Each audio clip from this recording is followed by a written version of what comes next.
Gujarat ടൈറ്റൻസുമായുള്ള IPL പോരാട്ടത്തിൽ കിടിലൻ century സ്വന്തമാക്കിയ KL രാഹുലിനെ ഇന്ത്യൻ T20 ടീമിലേക്ക് തിരികെ വിളിക്കുമെന്ന് ആവശ്യപ്പെടുകയാണ് ആരാധകർ. കളി പരാജയപ്പെട്ടുവെങ്കിലും ഡൽഹി ക്യാപിറ്റൽസിന് വേണ്ടി ഓപ്പണറായി ഇറങ്ങിയ അദ്ദേഹം അപരാജിത സെഞ്ചുറിയോടെ ടീമിന്റെ അമരക്കാരനായി മാറുകയായിരുന്നു. പുറത്താവാതെ 112 റൺസാണ് രാഹുൽ അടിച്ചെടുത്തത്.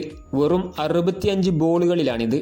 14 ഫോറുകളും 4 സിക്സറും അദ്ദേഹത്തിന്റെ ഇന്നിംഗ്സിലുണ്ടായിരുന്നു. DC കുപ്പായത്തിൽ കന്നി സെഞ്ചുറി കൂടിയാണ് രാഹുൽ കണ്ടെത്തിയത്. ഇത്രയും മികച്ച ഫോമിൽ അദ്ദേഹം കളിക്കവേ ഇന്ത്യൻ ടീമിൽ നിന്നും എങ്ങനെ തഴയുമെന്നാണ് സോഷ്യൽ മീഡിയയിൽ ആരാധകരുടെ ചോദ്യം. T20 ക്രിക്കറ്റിന് അനുയോജ്യനായ ബാറ്റർ അല്ലെന്ന് ചൂണ്ടിക്കാട്ടിയാണ് KL രാഹുലിനെ ഇന്ത്യൻ T20 ടീമിൽ നിന്നും മാറ്റി നിർത്തിയത്. ഈ ഫോർമാറ്റ് ആവശ്യപ്പെടുന്ന സ്ട്രൈക്ക് റേറ്റിൽ എന്ന കാരണത്താലാണ് രാഹുലിനെ സെലക്ടർമാർ പൂർണ്ണമായി അവഗണിച്ചുകൊണ്ടിരുന്നത്. എന്നാൽ തനിക്ക് ഇപ്പോഴും T20 വഴങ്ങുമെന്ന് ഡൽഹി ക്യാപിറ്റൽസിന്റെ കുപ്പായത്തിൽ അദ്ദേഹം തെളിയിച്ചു കൊണ്ടിരിക്കുകയാണ്. KL രാഹുലിനെ ഇന്ത്യൻ T20 ടീമിൽ നിന്നും ഇനിയും മാറ്റി നിർത്തരുത്.